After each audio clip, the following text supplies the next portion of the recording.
So what's up? Kamusta? Ayos ba tayo dyan? So nandito tayo ngayon sa may RHC Builders Warehouse. Nandito tayo ngayon sa may Rakal section.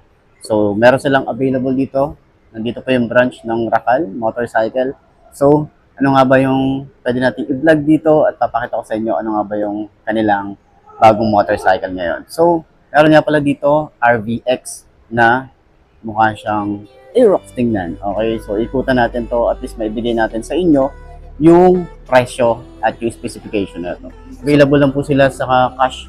Okay, so sa mga nagtatanong dito, pwede nyo akong i-message sa aking Facebook page na iMarkAuto 2.0. Follow nyo na rin yan. Subscribe na rin sa ating YouTube channel. So tara, ikutan na natin to para at least ibigay na natin ano nga ba ang meron dito sa motorcycle ko. Let's go!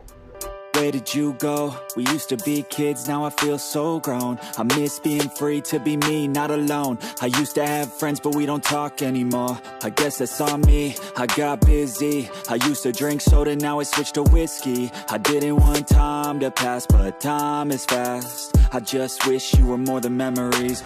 I got kids now, but I'm a kid now. I haven't grown in my mind, just my skin now. I don't get taxes.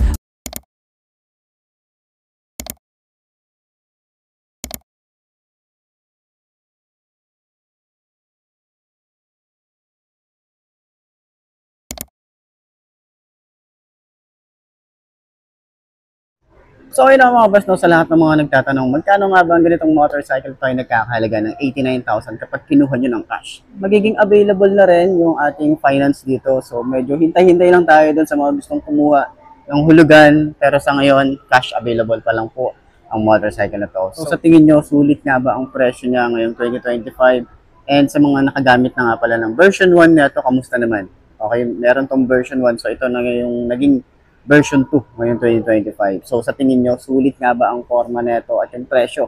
Comment nyo naman yan. Ayos na ayos siya. I hate chores, I hate mail, bills, and miss the outdoors. I feel like the air used to smell different. The grass was greener and the summers were for swimming. I used to play baseball every inning. Now I work for a living.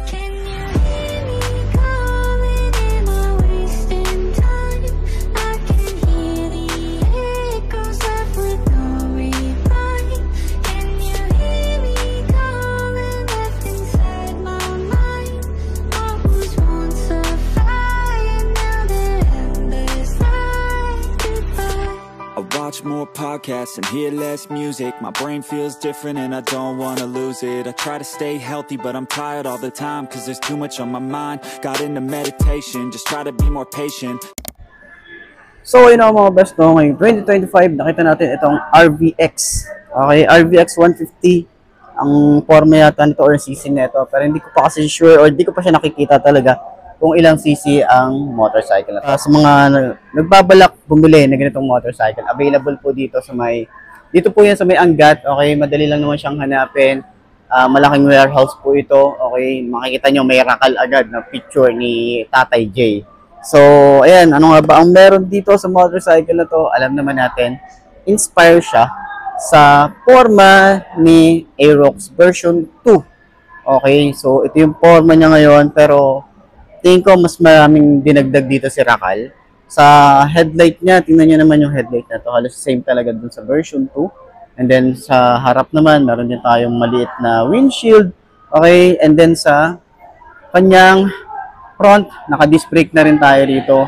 Tapos naka-telescopic fork. Ayan. Ay, hindi lahat ng ilaw niya is naka-LED. Meron tayo rito na naka-bulb type lang sa kanyang signal light. And then sa kanyang tail light is naka-LED na rin. Tapos yung kanyang signal light sa likod is naka-bulb type din. Pero kagandahan din kasi dito, meron tayo ritong metal na bracket para sa top box natin. So hindi ka nabibili ng bracket para sa ganitong motorcycle. Available na po ito. Sobrang kapal din ng metal na ginamit dito. Kailangan nyo na lang U-box, okay? Tapos, ready to go na yan. So, meron na rin tayo rito na USB charging port, yung ordinary USB, tsaka Type-C, okay? So, yung version 1 nito is naka-keyless and then isusi. So, ngayon, naka-isusi siya. Ito yung susi niya, okay? So, upuan niya, maganda rin yung upuan. Open natin yung seat. Open. Yun.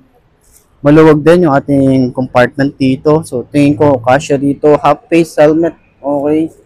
So, yan. Kita natin dito, meron din tayong digital panel sa kanyang dashboard. Okay. So, side stand natin. Upuan natin para at least yung sa mga gustong bumili ng ganitong motorcycle at 5'2", nakagaya ko yung height. Upuan natin. Tingnan natin, 5'2" ang ating height. So, yan. Yung itsura natin dito. Tingkayad, pero manageable naman. And, yung ating comfort ng paa. Yan ang comfort natin dito. Extension natin hanggang dyan. So, naka-upright position tayo rito. Tingnan nyo naman ng forma na ito. Diba? So, sa shock niya, okay, malambot din sa likod. Okay, lambot din sa likod, oh. Yan, yan yung forma natin. Sa legroom, maluwag din. Meron pa rin tayo rito ng space. Sa OBR, ayan, ganito yung tsura natin. Pero kapag try tayo na tayo yung nakasakay sa OBR, tingnan natin ano yung tsura natin dito. Okay. Ganyan ang itsura natin. So, medyo mataas talaga, no? Kaya kapag meron kang jowa, no, hanggang dito yung taas niya, so makikita mo yung daan pa rin. So, komportable siya. Komportable. Malambot yung foam. And then, dito rin sa rider, malambot din yung foam. Okay, yan. Tapos makapal din yung foam. Okay. So, yan ang itsura. Okay, so sa mga traffic, maluwag ba siya? Turning radius niya, malawak din. Malawak din yung kanyang turning radius. Ayan. So, naka-air-cooled nga lang palang isang to. And kita nyo naman yung forma dito. Naka-forma talaga na ito, no? So, sa mga nagtatanong, kinopya nga ba ni Rakal yung forma ni version 2 na Aerox. So siguro dahil nga iba na yung forma ngayon ni Aerox, so malamang hindi lang naman si Rakal ang may ganitong motorcycle, so marami na rin talaga na inspire sa Aerox, pero mas mababa yung presyo nito.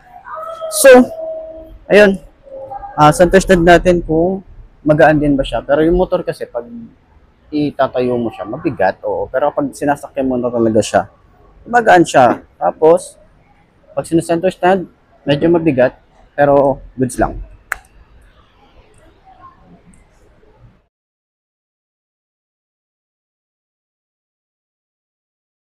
Available ang Rakal motorcycle dito. So, marami ding mga unit dito, hindi lang single, may mga trike din dito, and then meron din silang mga 4 wheels, and then mga ATV. So, bago yun, ikutan muna natin to, walk around natin itong RVX 150. So tara, walk around na natin. Ayos yan.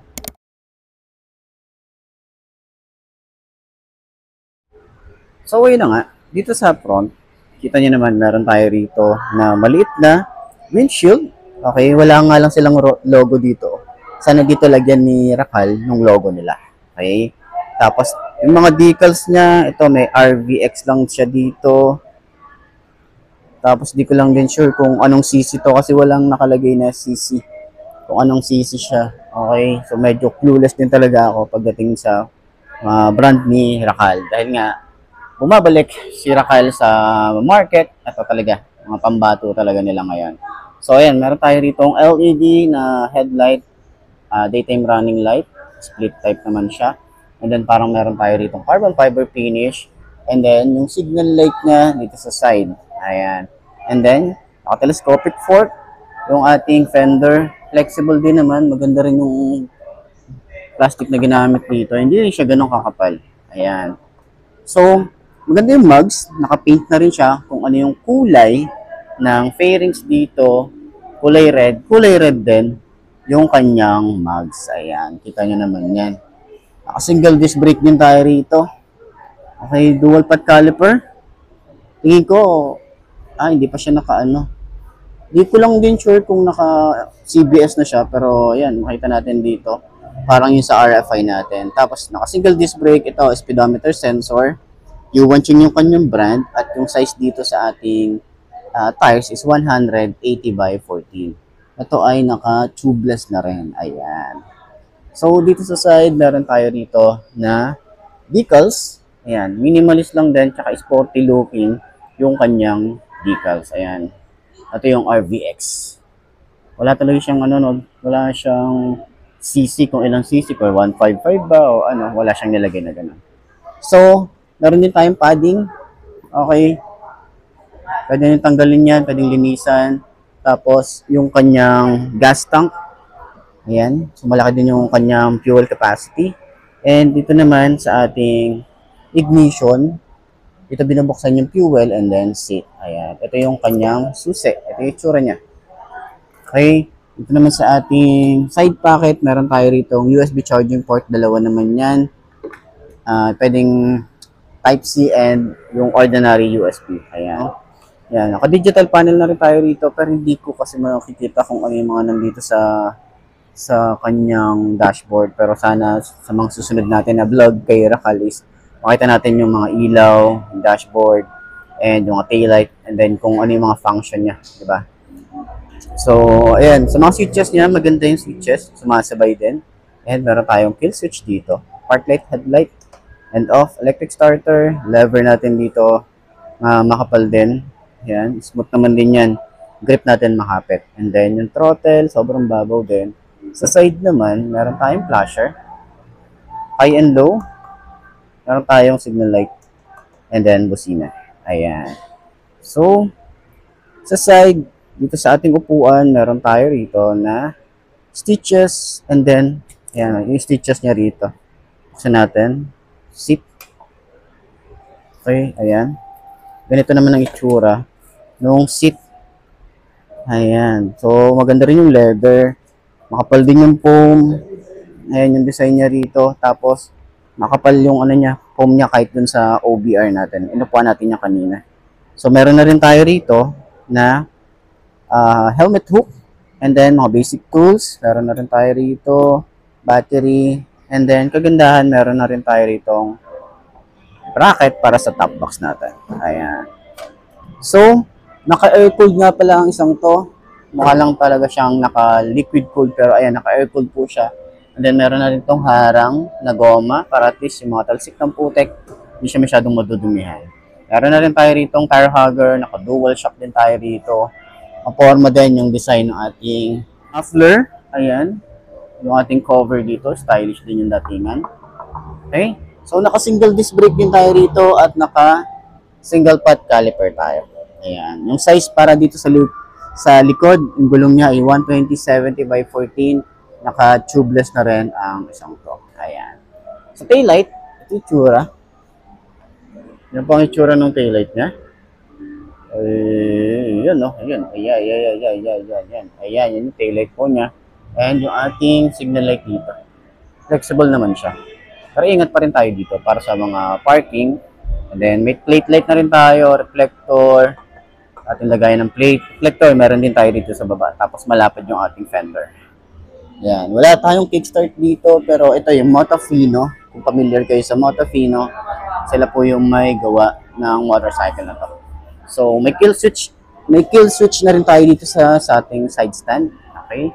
Ayun yung itsura natin. So, yun yung kabuuan. Okay, yun yung kabuuan ng ating RVX. Yan. Rakal RVX.